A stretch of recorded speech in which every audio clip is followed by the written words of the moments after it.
अब रुक करेंगे उत्तराखंड की ओर। मुख्यमंत्री पुष्कर सिंह धामी ने गुरुवार को मुख्यमंत्री कैंप कार्यालय में वन्यजीव सप्ताह का राज्य में विधिवत शुभारंभ किया। इस अवसर पर उन्होंने वन विभाग की बाइक रैली को हरी झंडी दिखाकर रवाना किया।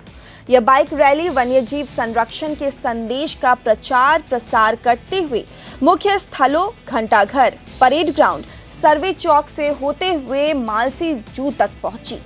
हर वर्ष अक्टूबर के प्रथम सप्ताह में वन्यजीव सप्ताह मनाया जाता है, जिसका उद्देश्य वन्यजीवों के संरक्षण तथा उनके प्रति जन जागरूकता बढ़ाना है।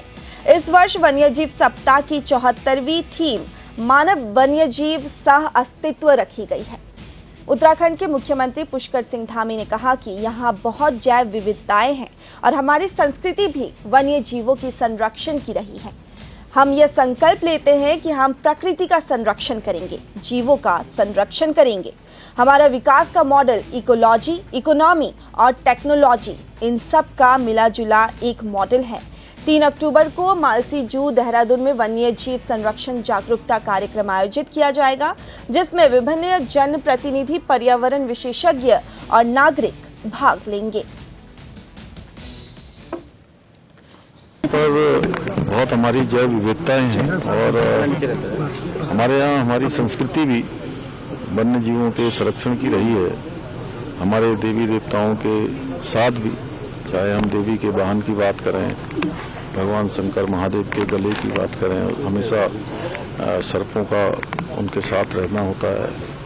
उल्लू वाहन है ऐसे, इसलिए ये जैव जो सप्ताह है हमारा, इस सप्ताह भर में हम ये संकल्प लेते हैं कि हम प्रकृति का संरक्षण करेंगे, जीवों का संरक्षण करेंगे और हमारा जो विकास का मॉडल है, वो विकास का मॉडल इकोलॉजी, इकोनॉमी और टेक्नोलॉजी, इन सभी का मिला जुला हुआ, सबका बैलेंस बनाता हुआ एक मॉडल। क्योंकि राज्य के अंदर जो हमारा फॉरेस्ट है वो भी बहुत बड़ी संख्या है। कुल हमारा जितना भी क्षेत्रफल है उसका 71% जो भूभाग है वो वनों से आच्छादित है और इन वनों में हमें सभी प्रकार के जीव मिलते हैं। और ये हमारे जहाँ संस्कृति के भी वाहक हैं, वहीं हमारी जो आर्थिकी है वो भी बहुत जुड़ी हुई है। जैसे अब यहीं मालसी डियर पार्क में ही आप देख रहे होंगे, जब से यहाँ पर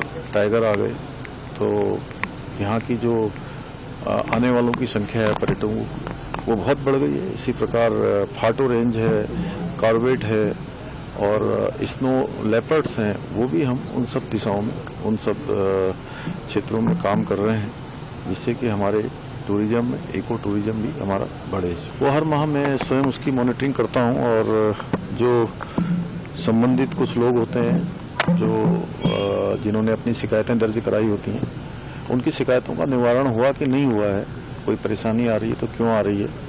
अगर शिकायतों का निवारण नहीं हो पाया है तो उसके हम कारण खोजते हैं और जल्दी से जल्दी उन सभी की समस्याओं का हल हो, सब लोग अपनी बात आसानी से कह पाएँ। क्योंकि सरलीकरण हमारा मंत्र है।